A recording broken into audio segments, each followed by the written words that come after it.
केंद्रीय गृह मंत्री अमित शाह ने नागरिक संशोधन अधिनियम को लेकर बड़ा ऐलान किया है। अमित शाह ने कहा है कि चुनाव से पहले पूरे देश में CAA लागू किया जाएगा और उन्होंने कहा है कि मैं साफ कर देना चाहता हूं कि CAA किसी व्यक्ति की नागरिकता नहीं छीनेगा। उन्होंने विपक्ष पर मुसलमानों को गुमराह करने का आरोप भी लगाया है।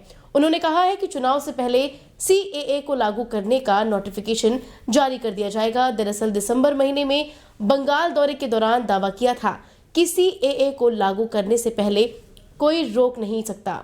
उन्होंने ET now global business summit 2014 में कहा था कि हमने पूर्वोत्तरी राज्य जम्मू कश्मीर को विशेष दर्जा देने वाले संविधान के अनुच्छेद 370 को निरस्त कर दिया है।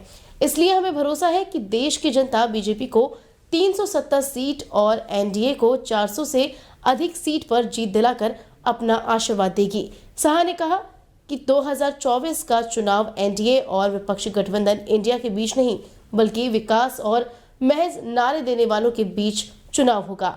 उन्होंने कांग्रेस नेता राहुल गांधी की भारत जोड़ो यात्रा के बारे में पूछे जाने पर कहा कि नेहरू गांधी वंशज को इस तरह की यात्रा करने का कोई अधिकार नहीं है, क्योंकि 1947 में देश के विभाजन के लिए उनकी पार्टी ही जिम्मेदार थी। भगवान कल्कि की भूमि माने जाने वाली संभल में आगामी लोकसभा चुनाव को लेकर सियासी गर्मागर्मी अब शुरू हो गई है। सपा का वर्चस्व इस सीट पर माना जाता है। फरवरी में PM मोदी समेत राष्ट्रीय स्तर के नेताओं का जमावड़ा संभल में रहेगा। सपा की आपसी खींचतान, PM मोदी के आने की तैयारी और इस दौरान राहुल गांधी की भारत जोड़ो यात्रा के पहुंचने की संभावना को लेकर सियासी बाजार में हलचल है। सभी दावेदार आगामी कार्यक्रमों पर नजर गड़ाए बैठे हैं, तो वहीं बीजेपी दौड़ में अभी से आगे निकलने की जदोजहद में लगी है। संभल लोकसभा सीट यादव मुस्लिम बहुल सीट है। 2019 के लोकसभा चुनाव में सपा के डॉक्टर शरीफुर रहमान वर्क 1.74 लाख मतों से बीजेपी के परमेश्वर लाल सैनी को हरा चुके हैं। बीजेपी की लहर में डॉक्टर शरीफुर रहमान वर्क की जीत सपा की मजबूती को बयां करती है।